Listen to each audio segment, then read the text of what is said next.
Hello friends, myself Twinkle and I welcome you all to the official YouTube channel of TechSarge where we share income tax, financial, legal and secretarial updates with you. So stay tuned and subscribe our channel to get the notification first. So today I am here to discuss about the changes in V2 and V3 portal. बहुत सारे incorporation की video बना ली, compliances की video बना ली। आज मैं बात करने वाली हूँ जो लेटेस्ट चेंज अभी हमारे master data ministry of corporate affairs की साइट पर चल रहा है, जिसकी वजह से बहुत सारे इश्यूज भी आ रहे हैं और एमसीए का बहुत सारा काम होल्ड पर भी हो गया है। वो क्यों? क्योंकि एमसीए ने V2 और V3 पोर्टल चेंज किए हैं, मतलब कि बहुत सारे फॉर्म्स V2 से उठा करके V3 में डाल दिए हैं। अब आप बोलोगे कि भाई पोर्टल ही तो चेंज हुआ है, उसमें क्या हो गया? भाई पोर्टल चेंज हुआ है, उन्होंने पूरा सिस्टम ही हिला दिया। कैसे? बहुत सारे चेंजेस उन्होंने कर दिए हैं। चेंजेस मतलब अमेंडमेंट किए हैं, फॉर्म्स में भी चेंज कर रखे हैं और साइट तो नहीं बनी है तो चलने का तो अभी मतलब ही नहीं बनता। तो आज हम डिस्कस करने वाले हैं वो छोटे छोटे पॉइंट्स जो हमारे पोर्टल में चेंज हुआ है V2 पोर्टल से V3 पोर्टल में। आज हम उन सारी छोटी छोटी बातों, उन सारे छोटे छोटे पॉइंट्स को इस वीडियो में डिस्कस करने वाले हैं। सबसे पहला पॉइंट हम डिस्कस करने वाले हैं वो ये कि अब ट्रेडमार्क वैलिडेशन भी चेक कर सकते हैं हम इनकॉर्पोरेशन के साथ ही। सबसे पहला, वरना पहले हमें ट्रेडमार्क की वैलिडिटी हमें अलग से पहले जाकर के चेक करना पड़ता था कि भाई क्या इसका है ऑप्शन, हम कर सकते हैं नाम में चेक, ये ट्रेडमार्क पे रजिस्टर है या नहीं है। तो अब ये चीज़ हम इनकॉर्पोरेशन के साथ ही कर सकते हैं, इनकॉर्पोरेशन के फॉर्म में ही आ गया है ये। अब दूसरा और सबसे मेजर चेंज जो लेकर आया है ये एमसीए, वो क्या लेकर आया कि डीएससी एसोसिएशन पहले ये बहुत सिंपल था कि भाई नया डीएससी बना है या फिर नया डीएससी एक्सपायर हो गया तो हमने नया डीएससी बनाया, इसको हम नॉर्मल अपने V2 पोर्टल पे डीएससी एसोसिएट कर लेते थे।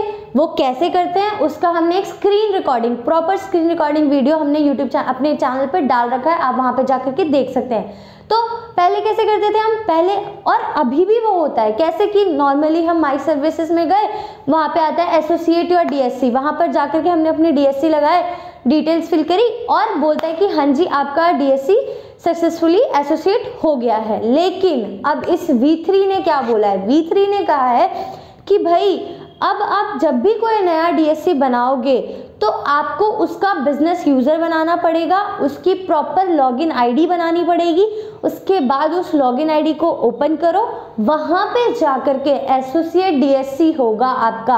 और उस आईडी पे ये नहीं कि आप उस कंपनी के सारे ही डायरेक्टर्स का डीएससी एसोसिएट कर सकते हो, नहीं भाई।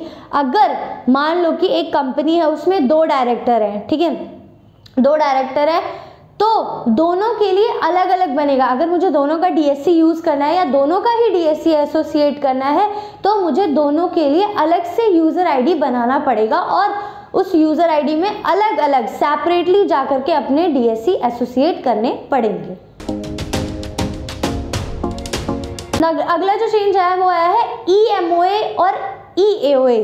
EMOA और EAOA is added in section 8 company. तो जब भी हम सेक्शन 8 कंपनी इनकॉर्पोरेट करते थे तो सेक्शन 8 के ऊपर भी हमने डिटेल्ड वीडियो बना रखी है जिसमें हमने पूरे इनकॉर्पोरेशन प्रोसेस के बारे में डिस्कस कर रखा है, आप वो भी जाकर के देख सकते हैं अगर आपने अभी तक वो वीडियो नहीं देखा है तो पहले क्या होता था कि जब हम सेक्शन 8 कंपनी इनकॉर्पोरेट करते थे ना तो क्या होता था कि उसमें जो कंपनी का MOA यानी कि मेमोरेंडम ऑफ एसोसिएशन और आर्टिकल ऑफ एसोसिएशन AOA, ये दोनों डॉक्यूमेंट हमें मैनुअली प्रिपेयर करना पड़ता था। मतलब कि मैनुअली हम उसको एक डॉक्यूमेंट में, वर्ड डॉक्यूमेंट बना के डायरेक्टर्स के साइन लगा के और फॉर्म में उसे एज अ अटैचमेंट ऐड करते थे। अब क्या हो गया?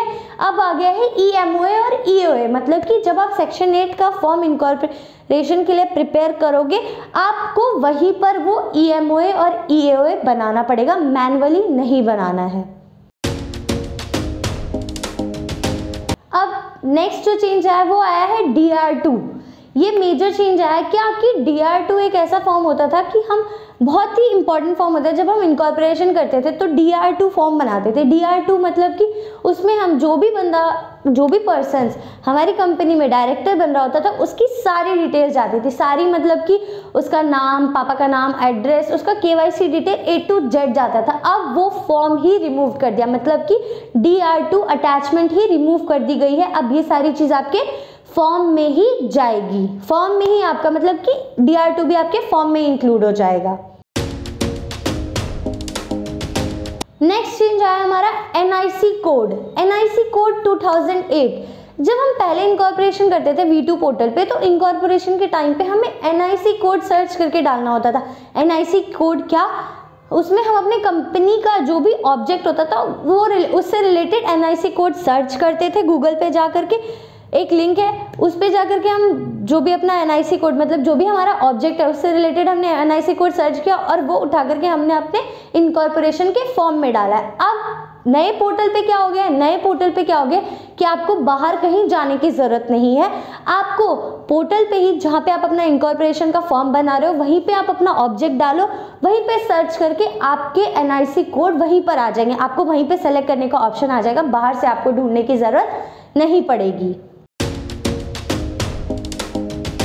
नेक्स्ट चेंज आया है हमारा EMOA added in MGT 14। EMOA मतलब कि EMOA से ही पता चल गया कि आपका वो ऑनलाइन फॉर्म हो गया। अब EMOA in MGT 14 at the time of change in address from one state to another. जब हम अपना one state to another address change करते हैं, ये भी बहुत बड़ा चेंज है आपकी कंपनी के ऊपर। इसके ऊपर भी हमने डिटेल्ड वीडियो बना रखी है, आप हमारे चैनल पर जाकर के वो वीडियो भी देख सकते हो। तो इसमें क्या होता है कि जब भी आप अपना एड्रेस चेंज करते हो वन ROC से दूसरी ROC में, तो आपको MGT 14 में MOA भी डालना पड़ता था अपना। तो MOA के लिए वो मैनुअल डॉक्यूमेंट बनता था। अब क्या हो गया कि आपको मैनुअली MOA नहीं बनाना, वो आपके MGT 14 में EMOA बनेगा, कि वहीं पर फॉर्म में ही बनेगा आपका EMOA। नेक्स्ट चेंज जो आया वो हमारा आया है INC 20A के फॉर्म में। INC 20A form commencement of business का फॉर्म है। इसके ऊपर भी हमने डिटेल वीडियो बना रखी है, आप हमारे चैनल पर जाकर के वो भी देख सकते हैं। तो INC 20A जब आप करते थे कि जो फॉर्म होता था, याद है कुछ बताया था कि 180 डेज के अंदर करना होता है, तो किसी भी हर कंपनी के लिए होता है ये। तो जब भी आप INC 20A करते थे तो उस टाइम पे क्या अटैचमेंट मांगते थे वो, कि भाई आपने अपना बैंक अकाउंट ओपन करा लिया, आपने अपना ऑथराइज्ड कैपिटल डाल दिया, अब भाई ROC को ये अपनी बैंक स्टेटमेंट, कंपनी की बैंक स्टेटमेंट सबमिट कर दो कि भाई ना उसमें नाम और एड्रेस आना चाहिए कंपनी का, और कैपिटल कंट्रीब्यूशन का जो भी पासबुक का PDF बनाओ और अटैच करके INC 20A फाइल कर दो। लेकिन अब उन्होंने एक अटैचमेंट और मांगी है कि भाई आप फोटोग्राफ भी दो अपने रजिस्टर्ड ऑफिस का, कि भाई ये हमारा ऑफिस है और ये हमारा डायरेक्टर बैठा हुआ है। तो ये सेकेंड अटैचमेंट उन्होंने INC 20A में चेंज किया है। अब नेक्स्ट चेंज जो आया है वो आया हमारे INC 22 फॉर्म में।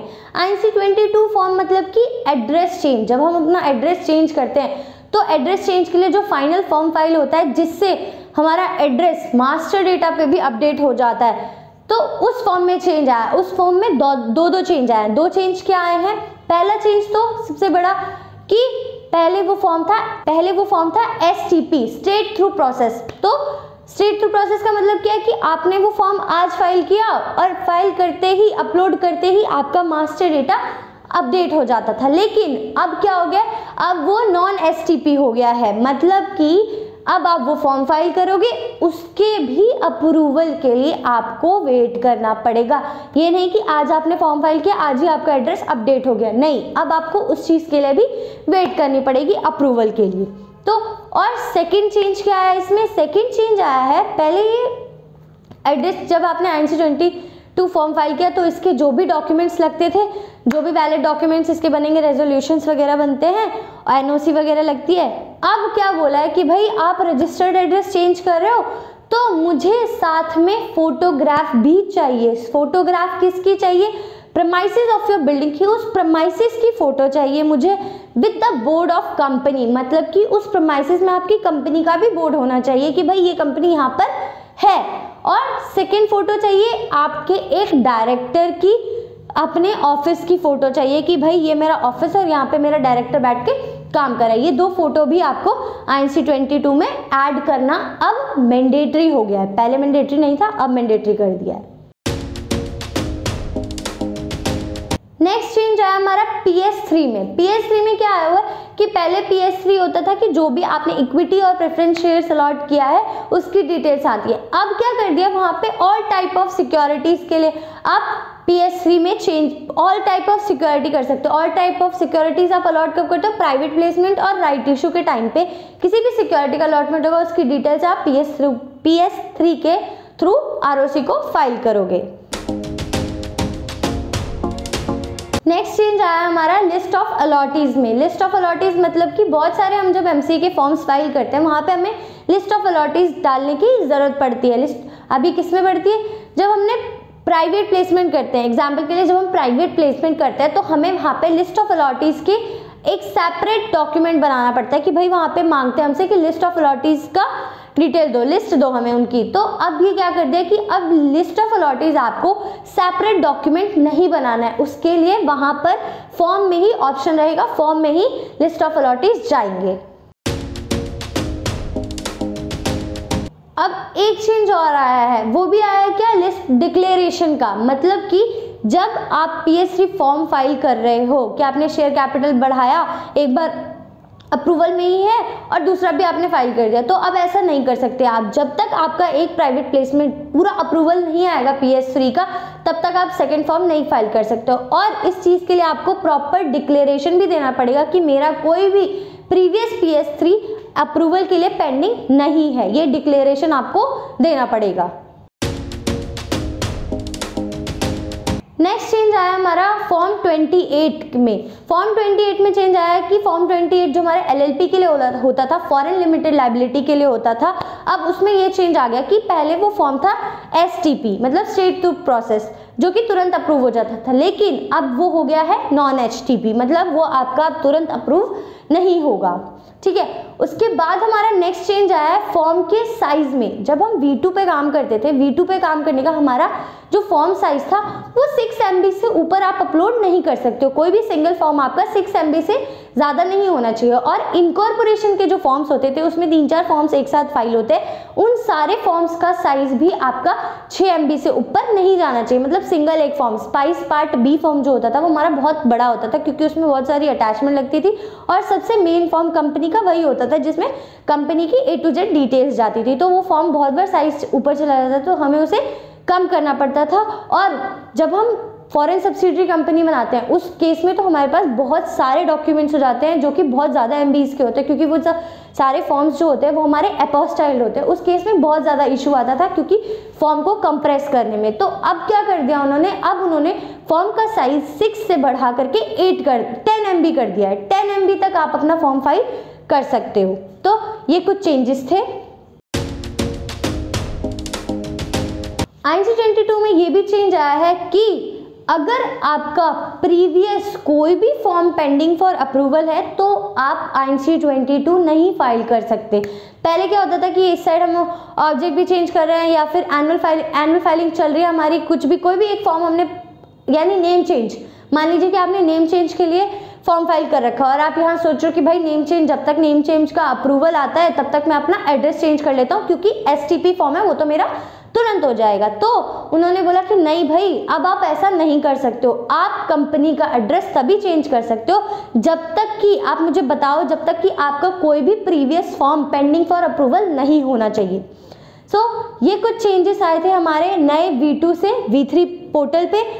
तो अगर आपको ये वीडियो अच्छा लगा हो तो इसे लाइक करें, शेयर करें, और अगर आपने हमारे चैनल को अभी तक सब्सक्राइब नहीं किया है तो आप उसे फटाफट सब्सक्राइब कर लें ताकि जो भी अभी V3 के लेटेस्ट अमेंडमेंट आ रहे हैं वो हम आप तक पहुंचाते रहें। Thank you.